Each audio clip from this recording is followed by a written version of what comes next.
why you think Hebbia is a generationally important company. Fire wasn't important without the torch. The wheel wasn't really that important without the chariot. None of those technological revolutions were important without a product. Hebbia is making this bet that if AI is the seventh most important technological revolution of all time, maybe one of our final ones, what's the product that will capture that? What problem are you trying to solve here? We're just trying to figure out the ways to orchestrate agents for complex tasks. How do you guys prevent hallucination? Rather than generate text and then try to find the citations for it, we find the citations first and then generate the text. Hi, my name is George Sivulka. I'm the CEO and founder of Hebbia, and you're listening to the Innovation Civilization podcast. Hi, it's Wahid here. We're in the midst of an agentic AI revolution right now, but if you're not following this trend at all, still fine maybe. But if there's one founder and one startup that you should know about in this space, that is Hebbia, which is backed by some of the most legendary investors in our generation, including Peter Thiel, Eric Schmidt, who's the former Google CEO,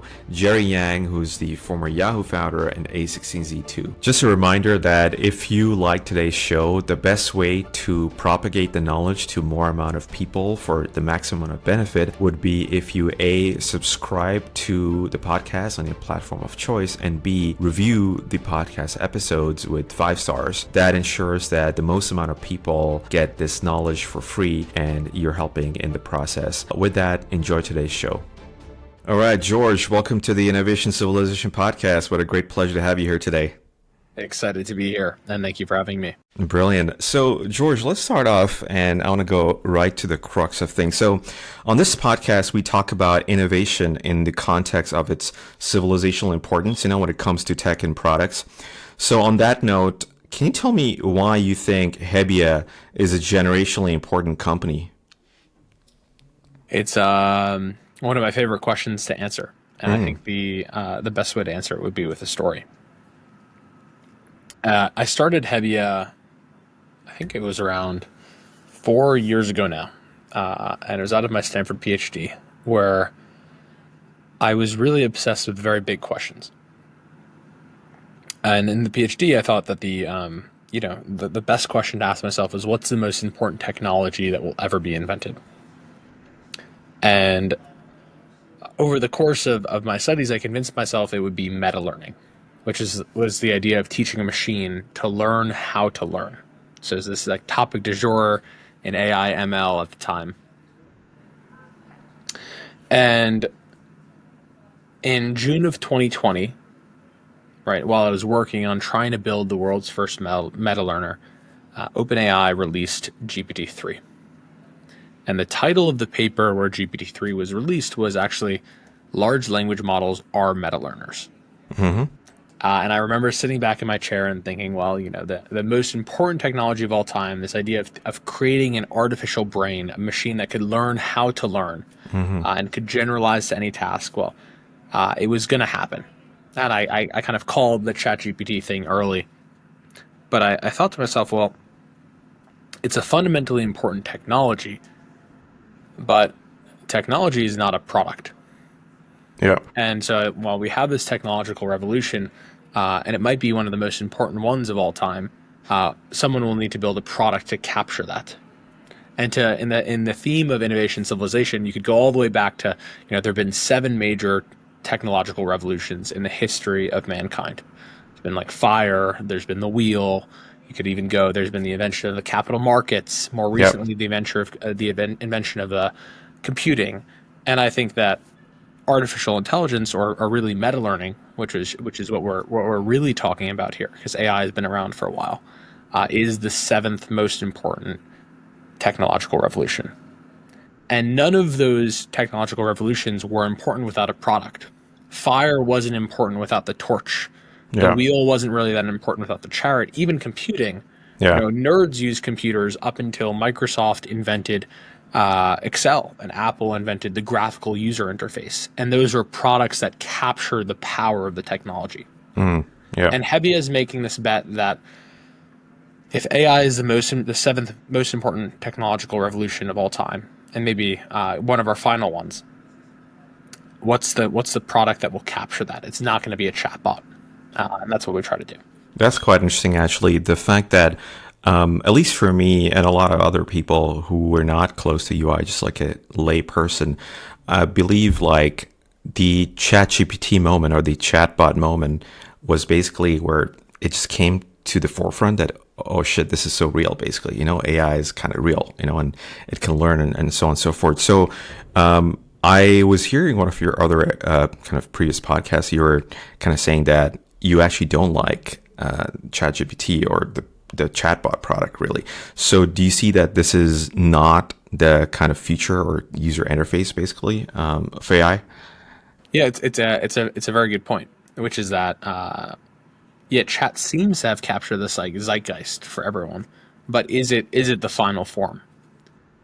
And I genuinely believe that chat is maybe the first iteration of the technology, but it's definitely not the last. It's very similar to a single-threaded calculator, like a TI-84. So you could show someone a TI-84 in the 1900s and they'd have a heart attack. But it didn't really realize the promise of computing until people invented the graphical user interface, the GUI, and then Excel.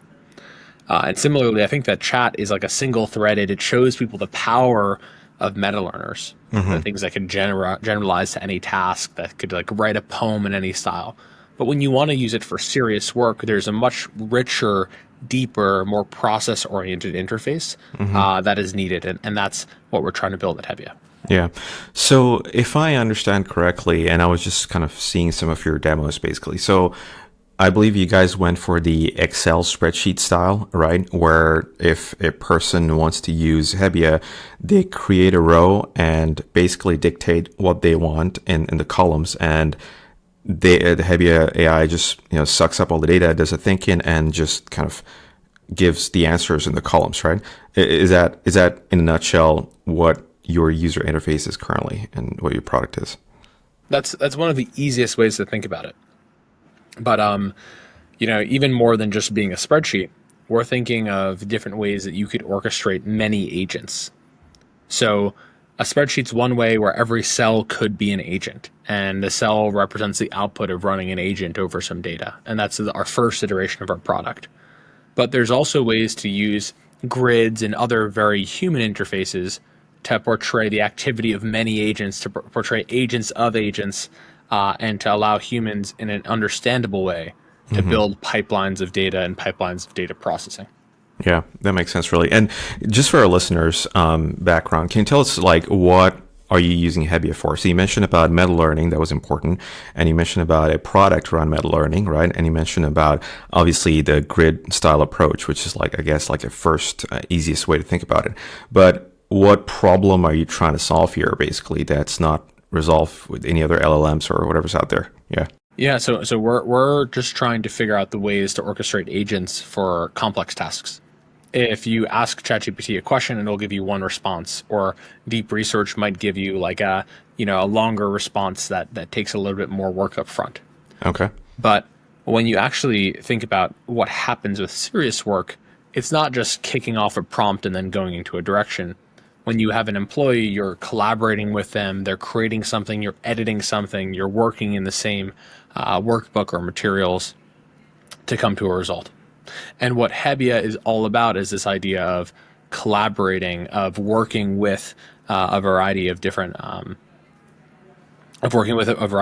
agents, so that humans and agents can kind of coexist. And so the workbook, the matrix, basically everything that we have produced are different ways of making multi-step or multi-hop tasks easily understood and handleable by AI. If chat can do a single step or a single task, really complex things like investment research or drug discovery, or even like looking for geological sites to build new mines. These are all different things that require lots of steps and process and iteration that have lots of back and forth with humans today. And we're building an interface where that back and forth can happen with humans and an agents alike. Okay, that's pretty cool, actually. And is the backend actually an LLM? Is that your core technology you're using? One of the core steps that an agent can take is an LLM inference. Okay. But you can use existing tools too. And so as AGI, approaches will have LLMs or foundation models that are really good at processing text, but also ones that are really good at using tools. And we'll judge the efficacy of an AGI not by its ability to brute force things, but by its ability to use tools, including tools like Hebbia. And so LLMs are fundamental tools that our agents can use, and the agents are comprised of foundation models. Yeah. Yeah. So, but there's a lot more richness to what they can do. 100%. And are these your own models, or are you kind of using the off-the-shelf models from like OpenAI and some of the other folks, Claude? These are almost always whatever model our users would like. So we Okay. built Hebbia from the ground up to be model agnostic, I see. which means we triage some of the most large language model calls to OpenAI, Anthropic, Google, and others. Okay. Okay.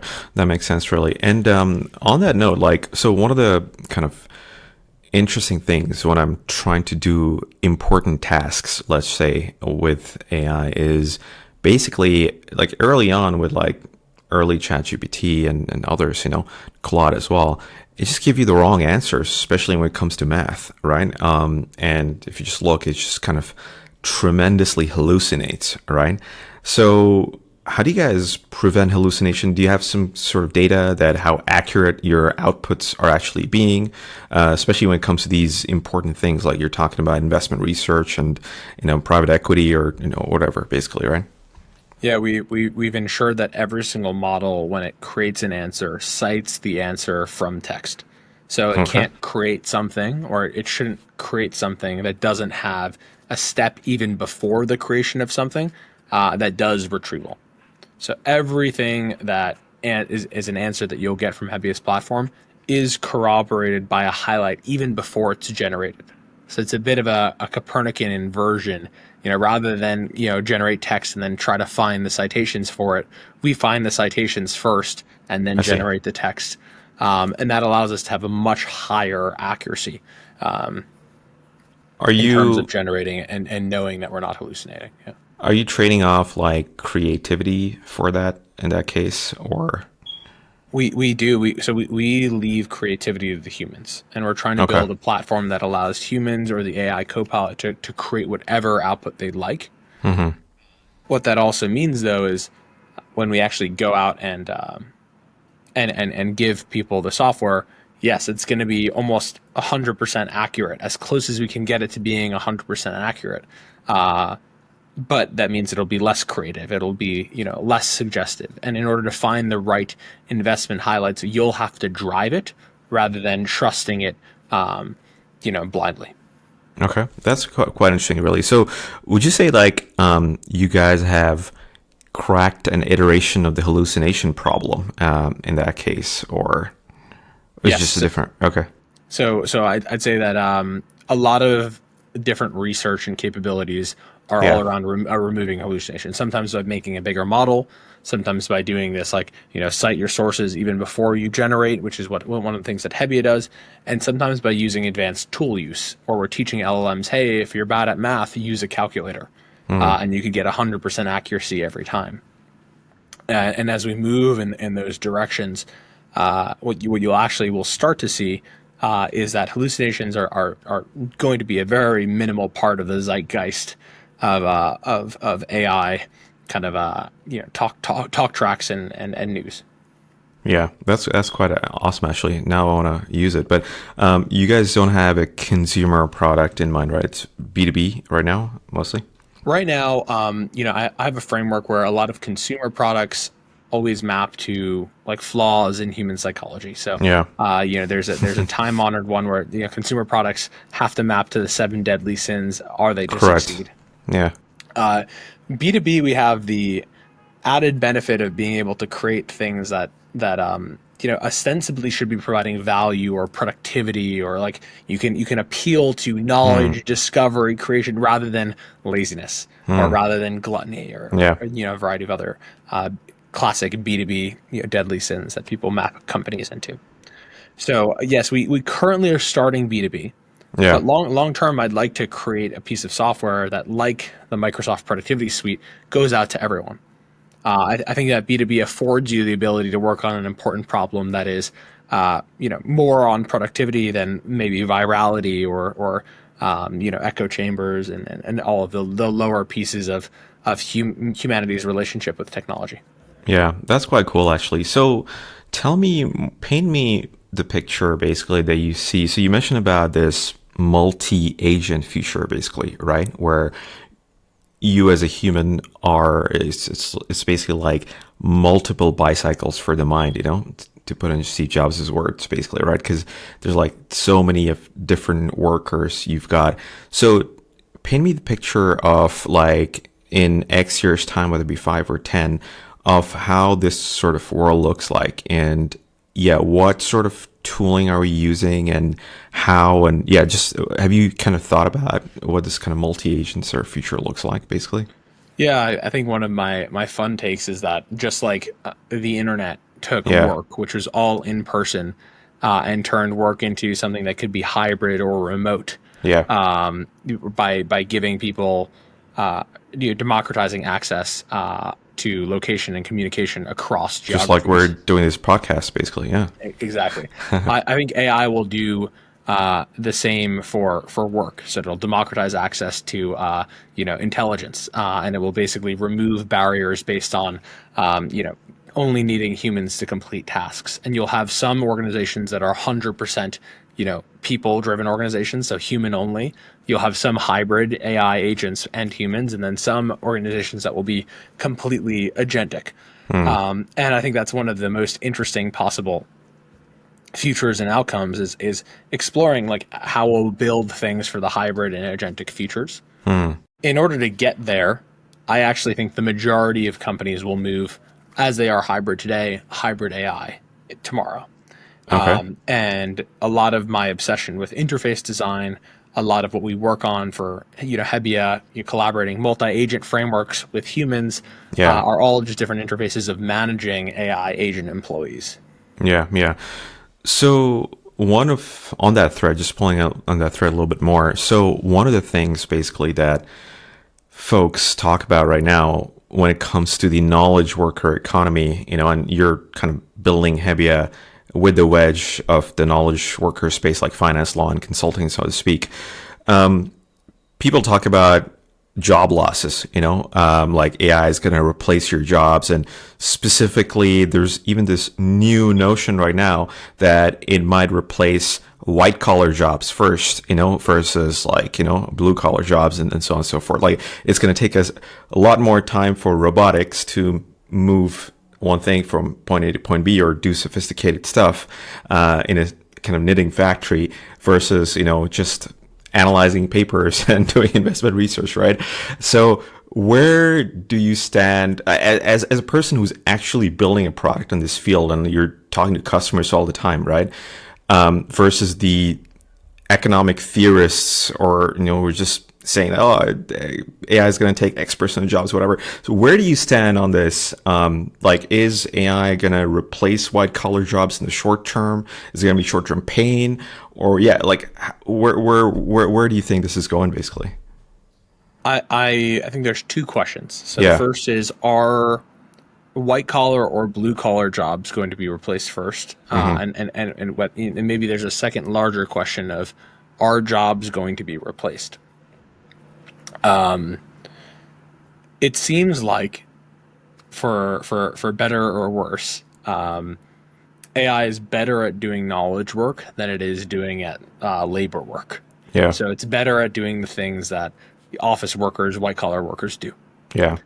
I would say that we're not too far off from creating meta learners that will generalize over the physical world, where you'll have AI that's also really quite good at doing labor work, although it has an added hardware component. But I wouldn't be surprised if the delineation between, okay, AI is better at knowledge work than labor work, kind of begins to fade into the future. So I'm not sure we'll all become plumbers and chefs. Although everyone becoming a chef and realizing their childhood Yeah. dreams of being firemen and etc. actually could be a good thing for humanity's net happiness score. Yeah. On the side of, will it take too many jobs? Yeah. That's something that's relatively interesting, and I'm probably more on the optimistic end there, where every time there's a new technology that's released, that technology ends up actually going out and, in a very big way, increasing the amount of jobs that are around.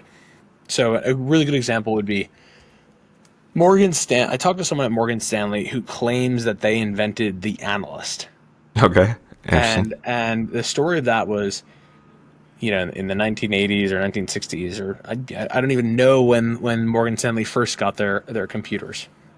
They had a bunch of computers, had a whole room of computers, and none of the partners knew how to use them.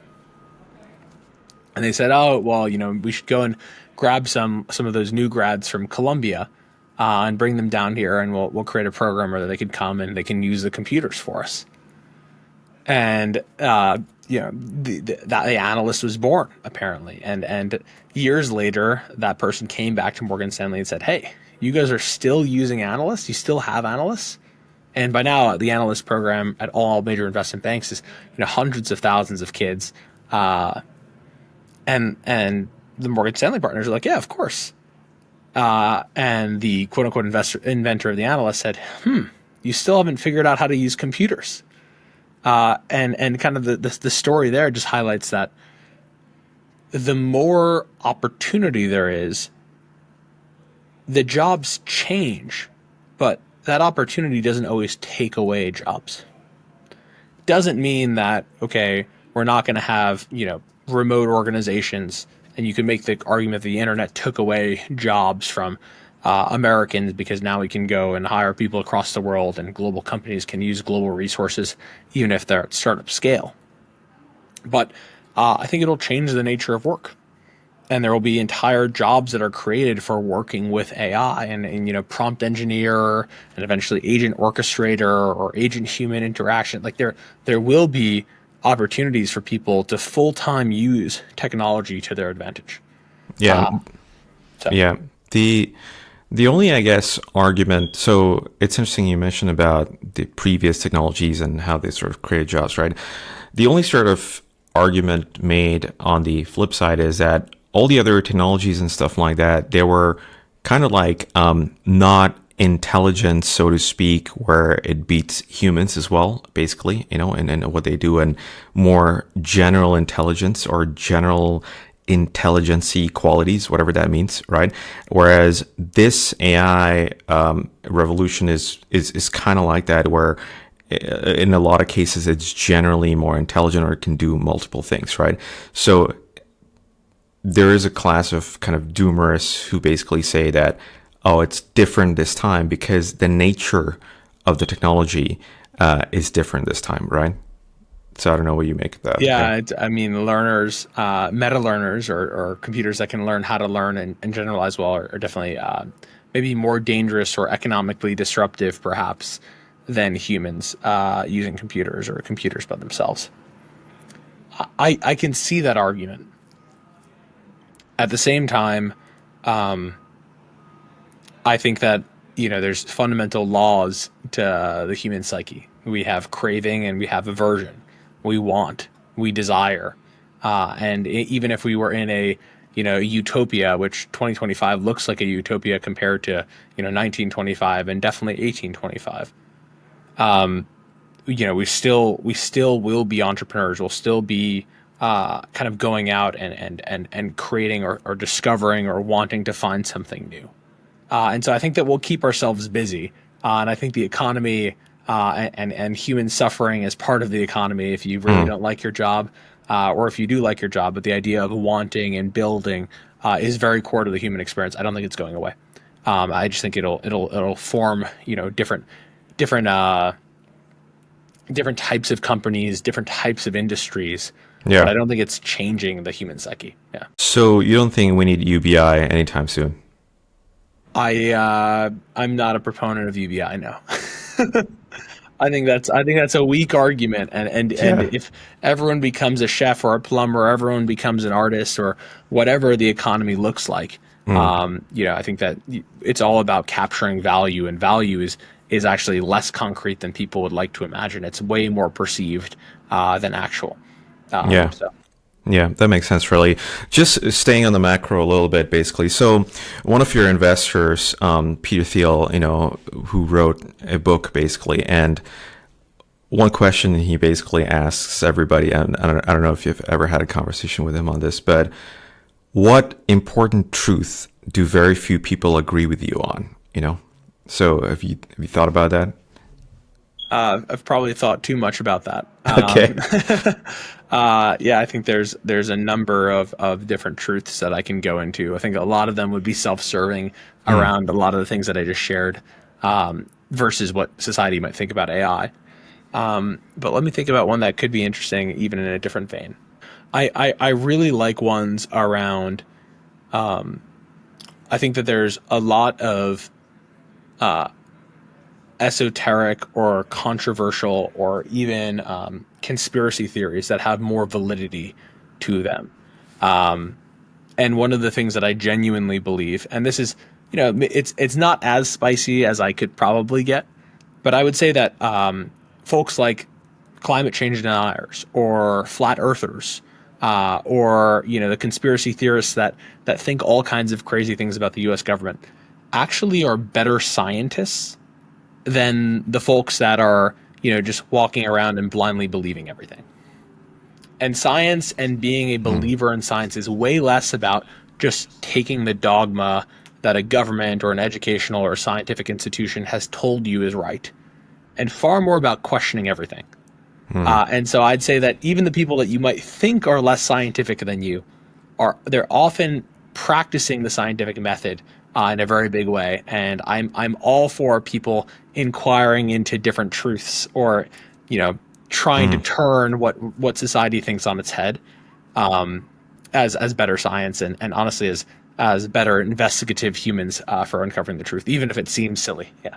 Yeah, yeah, that's a very interesting take. Never thought of it that way in terms of them being better scientists. But I do agree that with the decentralization of knowledge, basically, right, that people can pursue knowledge, dissemination, creation, verification, in a very decentralized, open source way, than ever before, especially with the internet and technology, So yeah, I do agree that, like, you don't have like science and knowledge kind of in an ivory tower in some specific institutions and some specific universities, right? And I've been a beneficiary of that, so all for that. Yeah. Likewise, and the next time you meet a flat earther, Yeah. obviously they're wrong, but you can actually hear their experiments, and you could hear their line of questioning. And the next time you meet a climate change denier, obviously they're wrong. But actually think about how they're like trying to find proof, and they're trying to turn things on their head, and they are thinking rationally, just with the Yeah. wrong data points. It's better to think rationally than to just blindly accept truth. So Yeah. yeah. Yeah. No, that makes sense, really. One of the other interesting things, basically, that I want to get your take on is, we're entering into an age of not only decentralized kind of learning and decentralized meta learning, but also like ubiquitous software, where just creating software is just so much easier, compared to before. Like, you use some tools like Lovable or Replit or whatever, and everybody can create something. Obviously, I'm not talking about super great B2B SaaS kind of software. I'm just talking about normal stuff, but maybe even we'll get there, right? So what do you think the world looks like when software is just so ubiquitous, basically, and it's just like so easy to build? What is that? I guess like there is different elements to it, but start with B2B SaaS. There's this notion that B2B SaaS is dead. Do you sort of agree with that, or take, or yeah, what's your thinking? Yeah, absolutely not. I think it's ridiculous. And I think if everyone was an amazing developer, Yeah. that doesn't mean that everyone would have great taste. So a really good analogy to this would be, at the same time, you can look at the music industry, where over the last few decades, the cost of producing music and the ability for anyone to do it has been largely driven to zero, while widely democratized. And at the same time, you still have the same number of songs on the top 100. It just means that there's more of an opportunity for anyone to go and capture that, but there's only going to be 100 songs on the There's top like 100. power laws, Yeah, basically. there's Yeah. big power laws. There's a limited amount of consumption, and as art proliferates, or Mm. as amount of software in the world proliferates, it doesn't mean that everyone's going to be a billionaire. It just means that the competition will be better, and the songs would hopefully be better. And there's all kinds of research on why probably you and I and most of the audience thinks that the songs today or the music today are terrible. And that's just because everyone thinks that the songs of their teenage years are the best songs. And Yeah. that there's a whole psychological reasoning behind that. But it actually just means that, hey, we have more optionality, and more optionality allows us to capture, a greater amount of the potential value from, a given set of top at a Yeah. given period of time. Yeah. So would you say creating moats, though, as a founder, is much more tougher in this economy? And in that space where everybody, like software making is ubiquitous, what's the moat here? Like, what do you keep? Is it like just taste, like you said, or? Yeah, well, I think that there's definitely going to be a moat on taste. There's going to be a moat on good ideas. And I don't think technology was ever a moat. Technology is not the hard part of building a business. So a lot of like business founders that go out and like try to find their tech co-founders, like, oh, tech is such the hard part. It's like, no, that is not the case. Humans are the hard part. And I think that will continue to be the case. So. Yeah, that's a good point, actually. That's a great point. So one of the questions, actually, one of our listeners, Josh Godwin asks. So Josh is asking basically that, you've got some goated investors on your cap table, and there's like, Eric Schmidt, there's Peter Thiel, there's Jerry Yang. So it's fascinating to see how these tech titans are shaping the landscape. Given their diverse backgrounds, I'd be curious to know how their unique perspectives influence the AI company's strategic direction. So what sort of impact do they have on your product roadmap, on your technical roadmap, on your vision? I think that at the end of the day, investors, especially at the stage of career, as some of the folks that Yeah. you've mentioned, it's less in the weeds, and far more about like what they represent and how they push you, and how there's a dialectical tension between what you think and what they think, and getting to the truth. And so there's a lot of wisdom, but I think that wisdom, and maybe the push to be more contrarian, or the push to be different, is actually what helps make me a better entrepreneur. But it's never a black or white, or hey, you should do this or you shouldn't do this. It's almost always a dialogue, and engaging with some of the best minds to ever do it. Do you have any examples that come to your mind of interactions which kind of shifted your perspective like that? Yeah, one of them was very early on. I had this idea that I would create one piece of software and then another piece of software to capture a market, and so I had to effectively do two miracles to come up with an answer. Create two companies in order to have the market that I wanted to. And one of the folks that you mentioned sat me down and said, "Hey, never build a company that requires two miracles to work. One is enough." And revise your go-to-market plan and your product plan, so that you're not, trying to do too many things, or, orchestrating a bunch of dominoes to fall. Keep your business as simple as possible. And the simpler that it is, the faster you'll be able to grow. So that was a hard lesson. Yeah, it was good.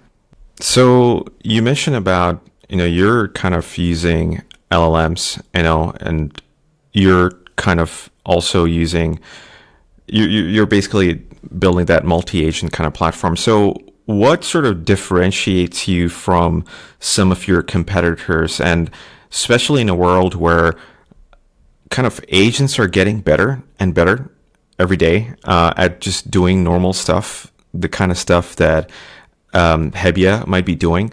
So generally the level of the agents, when they could trip over with just basic Excel formulas, now it can just do much better, basically. So what's the differentiator for Hebbia here, basically, in that world?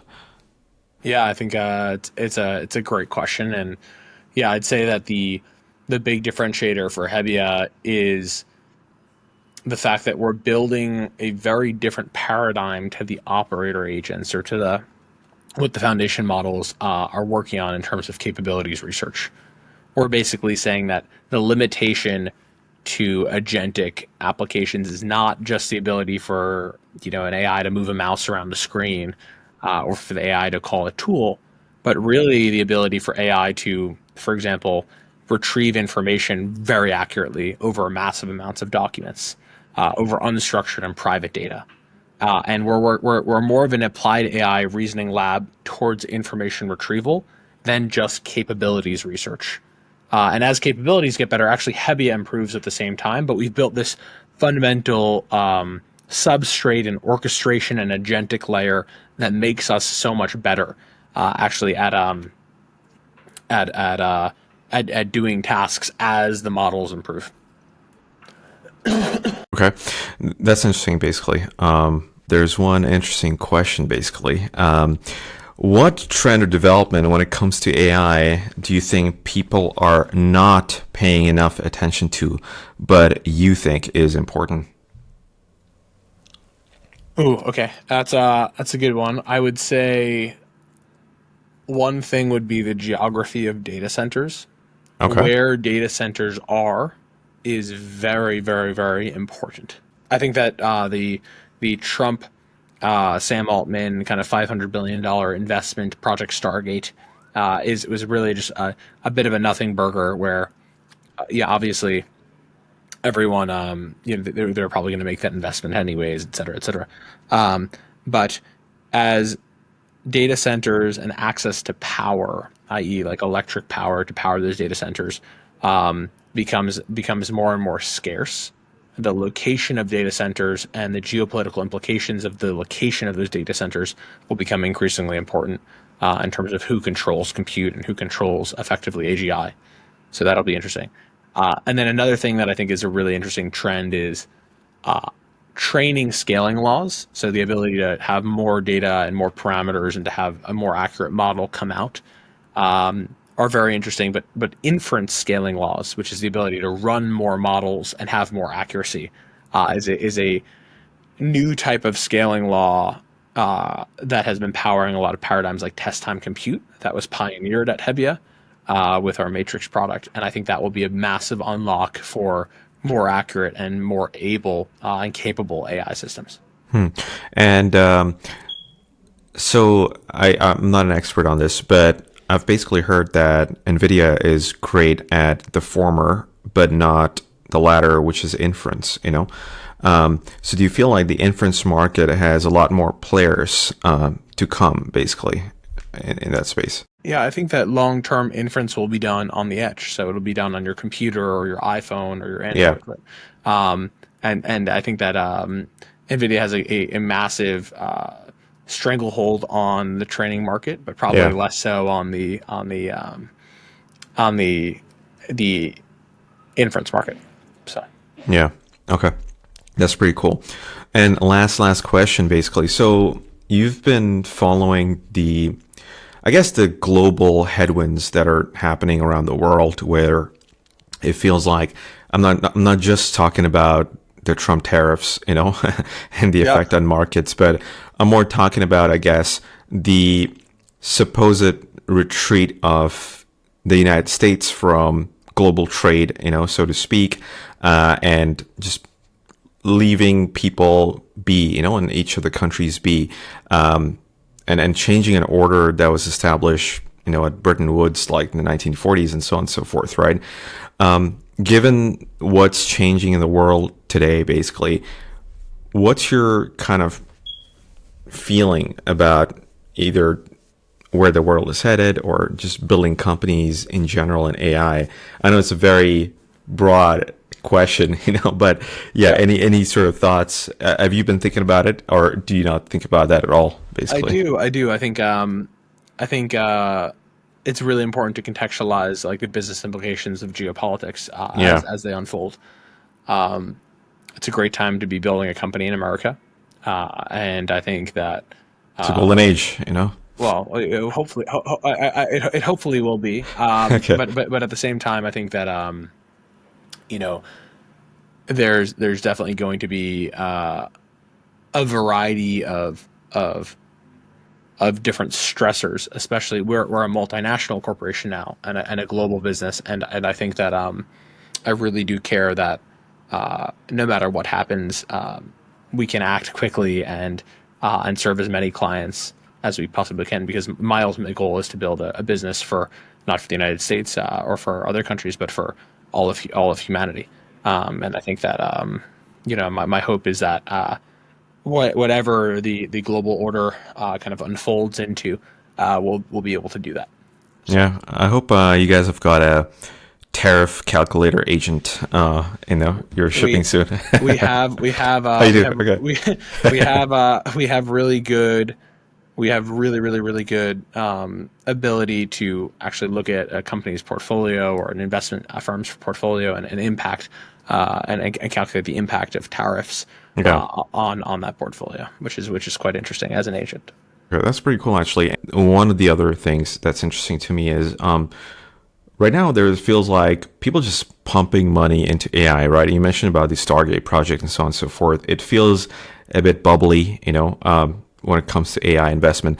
So when you talk to your customers, like, how do you guys like measure value from or ROI from your AI investments, basically? Like, what are they thinking? Yeah, I think there's a lot of people that believe that AI is a bubble right now because valuations, prices, amount of spend have all gone up an amazing amount, tremendous amount in the last few years, especially since the launch of ChatGPT. At the same time, we have customers that are really upselling and increasing the amount of Hebbia that they buy, which is starting to show that, hey, there's actual real value that's coming out of these firms. Because the only How do you charge them? Is it by seat or yeah, it's by seat. by seat? Okay, cool.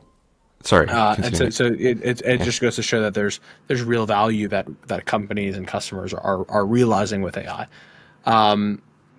But you'll start to see that shakes out across the industry. Like there's firms that's not happening for, and it, the time will come where it's obvious and a leaky bucket can't fill. So Okay, so but there is no like measurement of or ROI kind of metrics you guys are tracking, or just generally. oh yeah, Yeah, we have users that are saving 8 to 20 hours a week self-reported.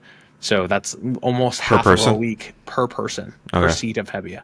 I see. I see. We have processes that used to take 120 to 200 hours that are now taking 90 to 150 hours on average, which are I mean, massive votes of confidence for time saved. But the real unlock is actually something that's impossible to quantify, which is that if it makes you a better investor, a better banker, a better Correct. lawyer, a better employee, the upside, I can't really say, okay, we're the only reason your assets are going up X%, or you were able to call the effect of these tariffs.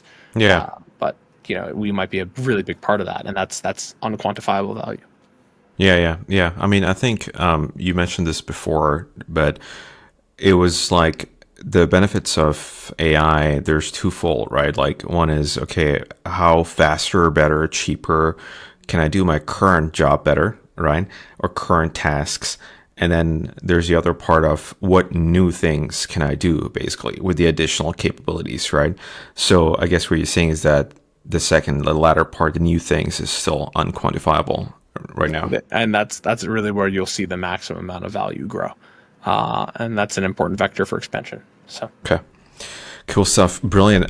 George, thank you so much for your time, despite of your health today, for joining us.